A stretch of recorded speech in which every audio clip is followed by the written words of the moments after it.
Hey everyone, we're back here at the flower plot today and we're doing some more work on it.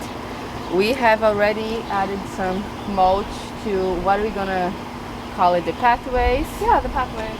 Got some free organic mulch, so that was a really great resource. So Aubrey's getting all the free stuff for us. It's pretty cool, you know. It's hard to get this stuff in the city, so it's good to definitely have a contact. Yeah.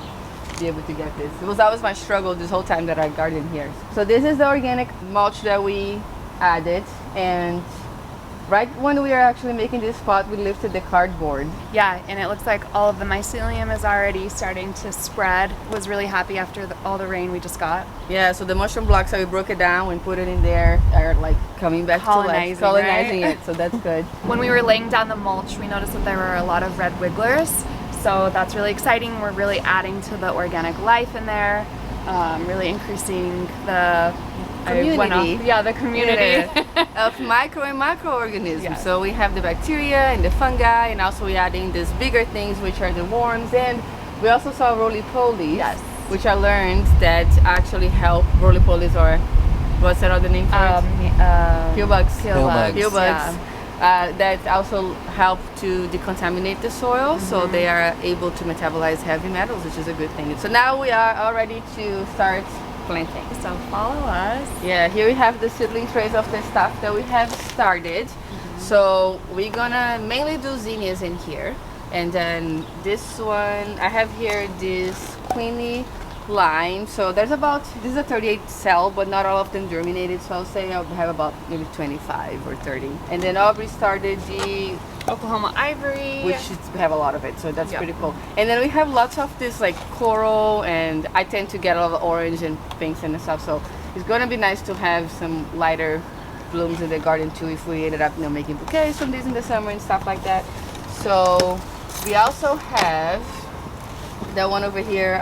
This is a very special unicorn mix from Floret, and then I have this much in here, and I tried to do the Queenie lime. I have a video starting all of this, but I just want to go over again. Not all of them germinated, so I only have a few of them, so it's not going to be the bulk of it. And so those are the zinnias. We're going to plant those first to have an idea of spacing, how much we have. Oh, we have some more actually, some more. Oops, I almost forgot. Those are also florets, at least one of them. I have Alpenglow, but I only had 18 left, so I have 18 in here. And it rained this morning, so the tray has a little water. And then this is a Benary Giant salmon rolls, so that'll look very nice in here. I think will be beautiful mix. Yeah, beautiful mix for the neighborhood, you know, adding some beauty to our community in here. So those are the zinnias. We also have some celosias and amaranth in here. We have the pampas plume celosias, which is a mix of different colors. Yep, and then we have the terracotta, and then we have the dreadlock amaranth. Those are really cool. They're very pretty. Yeah. They have those little long. I'll put a picture on the screen so you guys can see it. And then we're gonna fill in under the fig tree where it's kind of shaded some basil, a bunch of variety of basil. Yeah, we'll just fill in with that. And I got some snapdragons from my backyard too that I might do. So it might look like we have a lot of plants. So let's try to get planting, get started, and see how this is all going to look after we put all of them in the ground. So we're going to start with the Alpenglow and the salmon rolls, Benary Giants. There's a little aphid in here. Sorry, little guy. You're not allowed in here. Not yet. And there's one thing that's important to say before I start planting, because we did use the deep mulch method in here with the cardboard and the compost. We are going to use our hori-hori knives to actually plant this, because the soil, the roots of these plants have actually to be touching native soil. They're not supposed to grow in compost.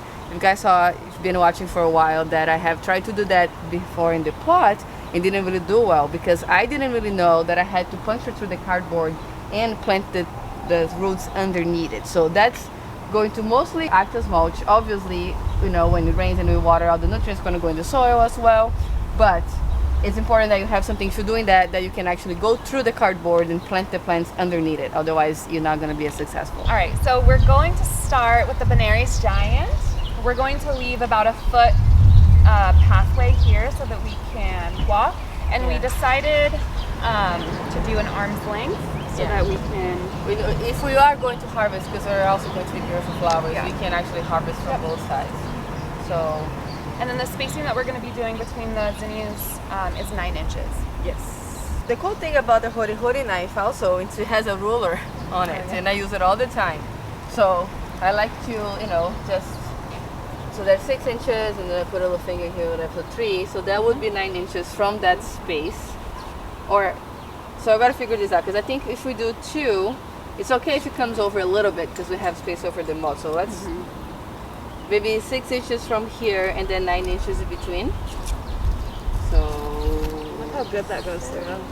yeah, it's so easy. I actually had this horry knife for a couple years, and I was not using so much into this year, and I'm like, what I was doing? Yeah. It's like one of the best tools.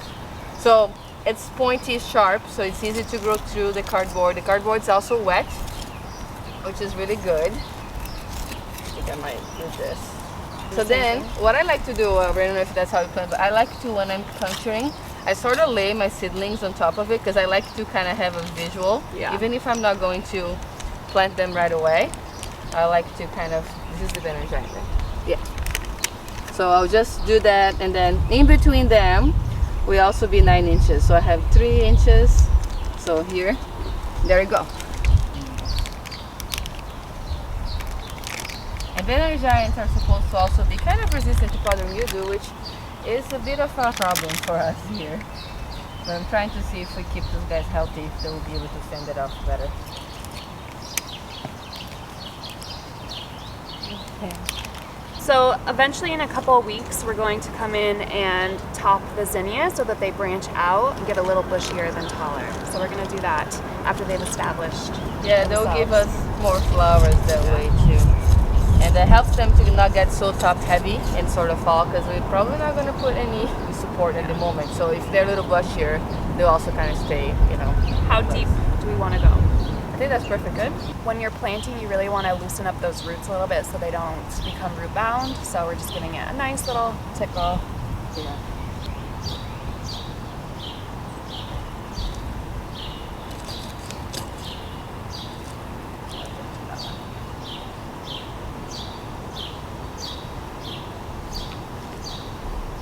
I don't want to put much compost around this stem either yet. Yeah, even though I said it's going to ruin it, just because we don't know if this compost is, you know, if it's too strong. But then after established a bit more, I'll get more comfortable with it. Here you go. First row of the salmon, that's nice.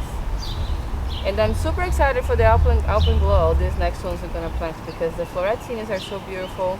So we're going to move on to the Alpen Glow. I'm just going to set the camera on the side, and we're just going to speed up a little bit. But we're going to do it exactly the same process with all the other varieties that we're planting on this side.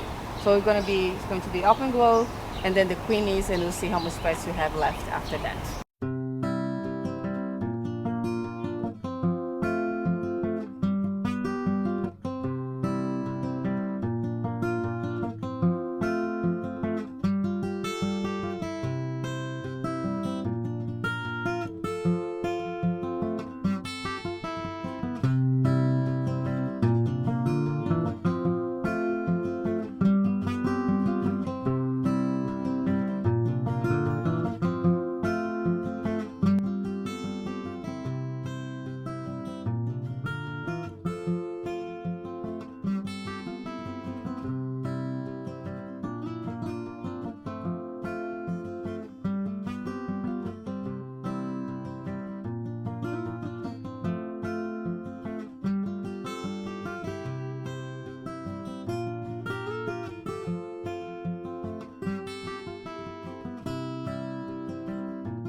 So we're mostly done with the planting here. We could fit most of the zinnias. We haven't done encelosus and amaranth yet, but the battery in my camera is about to die. So we're going to end this video here and let you guys know later where we decided to plant the encelosus and the amaranth stuff, because I do have some space still at the original plot over there on that side. So I'll keep you posted, but thank you so much for watching today. Stay posted for how beautiful the zinnias are going to look. Yeah, I can't wait. Can you guys just envision over here how nice they're going to look? Add some beauty and color to this space. So thank you so much for watching again. I hope you're having a great day, and I'll see you next time.